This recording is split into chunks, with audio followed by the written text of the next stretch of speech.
ಎಲ್ರಿಗೂ ನಮಸ್ಕಾರ. ನಾನು ಪಂಕಜ.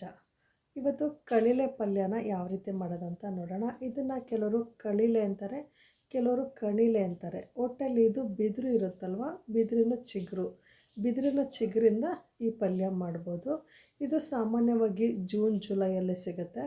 ವರ್ಷಕ್ಕೆ ಒಂದು 2-3 ಬಾರಿನಾದರೂ ಈ ಕಳಿಲೆ ಪಲ್ಯ ತಿಂದರೆ ಹೊಟ್ಟೆಗೆ ಸಂಬಂಧಪಟ್ಟ ಕಾಯಿಲೆಗಳು ಯಾವುದು ಬರಲ್ಲ ಅಂತಾರೆ. ಹೊಟ್ಟೆನಲ್ಲಿ ಏನಾದರೂ ಕಸ, ಕೂದಲು ಆ ರೀತಿ ಏನಾದರೂ ಸೇರಿಕೊಂಡಿದ್ರೆ ವರ್ಷಕ್ಕೆ ಒಂದು 2-3 ಬಾರಿ ಈ ಕಣಲೆ ಅಥವಾ ಕಳಿಲೆ ಪಲ್ಯನ ತಿಂದರೆ ಹೊಟ್ಟೆ ಕ್ಲೀನ್ ಆಗುತ್ತೆ ಅಂತ ಹಿರಿಯರು ಹೇಳ್ತಾ ಇರ್ತಾರೆ.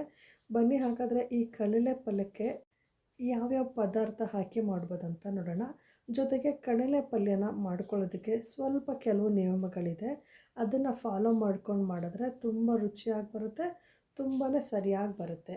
ಮೊದಲು ಕಡಲೆನ ಈ ರೀತಿ ತಂದಿದ್ದು ಹಿಂದಿನ ದಿನವೇ ನೆನೆಸಿಡಬೇಕು. ಮೊದಲೆಲ್ಲ 3 ದಿನ ನೀರಿನಲ್ಲಿ ನೆನೆಸಿಡೋರಂತೆ, ನೀರನ್ನು ಚೇಂಜ್ ಮಾಡಿ 3 ದಿನ ನೆನೆಸಿಡೋರಂತೆ. ಆದರೆ ಇತ್ತೀಚೆಗೆ ನಾವು ಪಲ್ಯನ ಮಾಡೋ ಹಿಂದಿನ ದಿನ ಇದನ್ನು ನೀರಿನಲ್ಲಿ ನೆನೆಸಿಡಬೇಕು. ಅಂದರೆ ಕಡಲೆನ ತಂದ ತಕ್ಷಣ ಈ ರೀತಿ ಪೀಸ್ ಮಾಡಿಕೊಂಡು 2-3 ಸಲ ನೀರಿನಲ್ಲಿ ಚೆನ್ನಾಗಿ ತೊಳ್ಕೊಬೇಕು. 2-3 ಸಲ ನೀರಿನಲ್ಲಿ ಚೆನ್ನಾಗಿ ತೊಳ್ಕೊಂಡು ಹಿಂದಿನ ದಿನ ರಾತ್ರಿಯೇ ನೀರು ಹಾಕಿ ಈ ರೀತಿ ನೆನೆಯೋಕ್ಕಿಡಬೇಕು.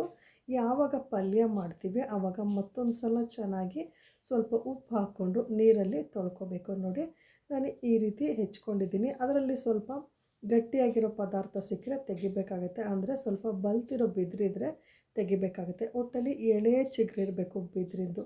ಅದನ್ನು ತಂದು ಹಿಂದಿನ ದಿನ ರಾತ್ರಿ ನೆನೆಸಿಟ್ಟು ಬೆಳಗ್ಗೆ ಸಣ್ಣದಾಗಿ ಕಟ್ ಮಾಡಿಕೊಂಡು ಮತ್ತೆ ಹೊಸ ನೀರಿನಲ್ಲಿ ನೆನೆಸಿಟ್ಕೊಂಡಿದ್ದೀನಿ. ನೀರಿನಲ್ಲಿ ನೆನೆಸಿಟ್ಕೊಂಡೆ ಒಗ್ಗರಣೆ ಮಾಡ್ಕೊಳ್ತಾ ಇದ್ದೀನಿ. ಒಗ್ಗರಣೆ ಮಾಡ್ಕೊಳ್ಳೋದಕ್ಕೆ ಸ್ವಲ್ಪ ಎಣ್ಣೆ ಬಿಸಿ ಮಾಡ್ಕೊಂಡಿದ್ದೀನಿ. ಡೈರೆಕ್ಟ್ ಕುಕ್ಕರ್ಗೆ ಹಾಕಿ ಮಾಡ್ಕೊಳ್ತಿದ್ದೀನಿ. ಎಣ್ಣೆ ಬಿಸಿ ಆದಮೇಲೆ ಸ್ವಲ್ಪ ಸಾಸಿವೆ, ಜೀರಿಗೆ, ಉದ್ದಿನಬೇಳೆ, ಕಡಲೆಬೇಳೆ, ಒಂದು 4-5 ಹಸಿಮೆಣಸಿನ್ಕಾಯಿ, 2 ಈರುಳ್ಳಿ ಹಾಕ್ಕೊಂಡು ಜೊತೆಗೆ ಒಂದು 2 ಟೊಮೊಟೊ ಹಾಕ್ಕೊಂಡು ಒಗ್ಗರಣೆ ಮಾಡ್ಕೊಳ್ತಿದ್ದೀನಿ.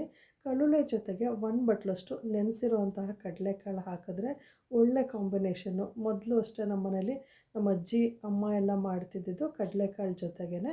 ಕಡಲೆಕಾಳು ಬಿಟ್ಟರೆ ಬೇರೆ ಅಷ್ಟು ಚೆನ್ನಾಗಿರಲ್ಲ ಕಾಂಬಿನೇಷನ್ನು. ಹಾಗಾಗಿ 1 ಬಟ್ಲು ಕಡಲೆಕಾಳನ್ನು ನೆನೆಸಿಟ್ಕೊಂಡಿದ್ದೆ, ಅದನ್ನು ಕುಕ್ಕರ್ಗೆ ಸೇರಿಸ್ತಾ ಇದ್ದೀನಿ. ಚೆನ್ನಾಗಿ ತೊಳ್ಕೊಂಡಿರುವಂತಹ ಕಡಲೆನ ಹಾಕ್ಕೊಂಡಿದ್ದೀನಿ. ಸಣ್ಣದಾಗಿ ಹೆಚ್ಚಿ ತೊಗೊಂಡಿದ್ದೀನಿ. ರುಚಿಗೆ ತಕ್ಕಷ್ಟು ಉಪ್ಪು ಹಾಕಿ ಮನೆಯಲ್ಲೇ ಮಾಡಿರುವಂತಹ ಸಾಂಬಾರು ಪೌಡ್ರನ್ನ 2 ಸ್ಪೂನ್ ಹಾಕ್ಕೊಳ್ತಿದ್ದೀನಿ. ಒಂದು 4-5 ಹಸಿಮೆಣಸಿನ್ಕಾಯಿನ ಹಾಕ್ಕೊಂಡಿದ್ದೀನಿ. ಅದ್ರ ಜೊತೆಗೆ 1 ಸ್ಪೂನಷ್ಟು ಅಚ್ಚ ಪುಡಿ ಹಾಕ್ಕೊಂಡು ಹುಣಸೆ ಹಣ್ಣನ್ನು ಸ್ವಲ್ಪ ಹಾಕ್ಕೊಳ್ತಿದ್ದೀನಿ. ಕಳುಲೆ ಸ್ವಲ್ಪ ಒಗ್ಗರಾಗಿರೋದ್ರಿಂದ ಒಗ್ಗರಣೆ ಚೆನ್ನಾಗಿ ಹಾಕ್ಕೊಳ್ಬೇಕು. ಉಪ್ಪು, ಹುಳಿ, ಖಾರ ಎಲ್ಲ ಚೆನ್ನಾಗಿ ಹಾಕಿದ್ರೆ ರುಚಿಯಾಗುತ್ತೆ.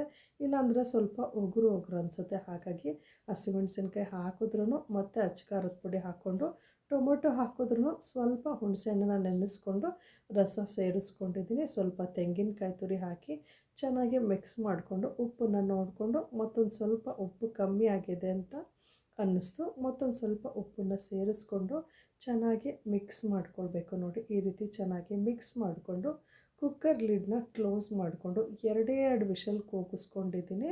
ನೋಡಿ, 2 ವಿಷಲ್ ಕೂಗಿಸ್ಕೊಂಡು ಕುಕ್ಕರ್ ಕ್ಯಾಪ್ನ ಓಪನ್ ಮಾಡಿದ್ದೀನಿ. ನೋಡಿ, ಈ ರೀತಿ ಕುಕ್ಕರ್ ಕ್ಯಾಪ್ನ ಓಪನ್ ಮಾಡಿದ್ರೆ ಕಳುಲೆ ಪಲ್ಯ ರೆಡಿ ಆಗುತ್ತೆ. ಕಡಲೆಕಾಳು ಹಾಕೋದನ್ನು ಮಾತ್ರ ಮರಿಬೇಡಿ. ಜೊತೆಗೆ ಕಳುಲೆನ 1 ದಿನ ನೀರಿನಲ್ಲಿ ನೆನೆಸಿಟ್ಕೊಂಡು ಬೆಳಗ್ಗೆ ಹೆಚ್ಚಿದ ಮೇಲೂ ಮತ್ತೆ ನೀರಿನಲ್ಲಿ ನೆನೆಸ್ಕೊಂಡು ಒಗ್ಗರಣೆಗೆ ಸೇರಿಸ್ಬೇಕಾದ್ರೆ ಚೆನ್ನಾಗಿ ಮತ್ತೊಂದು ಸಲ ತೊಳೆದು ಬಳಸಿ, ಇಲ್ಲಾಂದರೆ ಒಗ್ರಾಗ್ಬಿಡುತ್ತೆ. ನೋಡಿದ್ರಲ್ವ ಎಷ್ಟು ಸುಲಭವಾಗಿ ಈ ಕಳುಲೆ ಪಲ್ಯ ಮಾಡ್ಬೋದಂತ. ಇದು ಅಕ್ಕಿ ರೊಟ್ಟಿ ಜೊತೆ ಒಂದೊಳ್ಳೆ ಕಾಂಬಿನೇಷನು. ವರ್ಷದಲ್ಲಿ 2-3 ಬಾರಿ ತಿನ್ನಬೇಕಂತಾರೆ. ಆದರೆ ಈ ಟೈಮಲ್ಲಿ ಚೆನ್ನಾಗಿ ಸಿಗುತ್ತೆ, ಅಂದರೆ ಜೂನ್ ಜುಲೈಯಲ್ಲಿ ಸಿಗುತ್ತೆ. ನಾವು ವರ್ಷಕ್ಕೆ 1 ಸಲನಾದ್ರು ತಿನ್ನೋದಕ್ಕೆ ಟ್ರೈ ಮಾಡೋಣ. ತುಂಬಾ ಚೆನ್ನಾಗಾಗಿತ್ತು ಈ ಪಲ್ಯ. ಒಂದು ಸಲ ಈ ವಿಧಾನದಲ್ಲಿ ಟ್ರೈ ಮಾಡಿ ನೋಡಿ, ತುಂಬ ಚೆನ್ನಾಗಿ ಬರುತ್ತೆ. ಅಕ್ಕಿ ರೊಟ್ಟಿ ಜೊತೆ ತಿನ್ನಿ, ಇನ್ನೂ ಚೆನ್ನಾಗಿರುತ್ತೆ. ಇಲ್ಲಾಂದರೆ ಊಟಕ್ಕೆ ನಂಚ್ಕೊಂಡು ಬೇಕಿದ್ರೆ ತಿನ್ಬೋದು. ಈ ವಿಡಿಯೋ ಇಷ್ಟ ಆಗಿದ್ದರೆ ವಿಡಿಯೋನ ಲೈಕ್ ಮಾಡಿ, ಶೇರ್ ಮಾಡಿ. Thank you.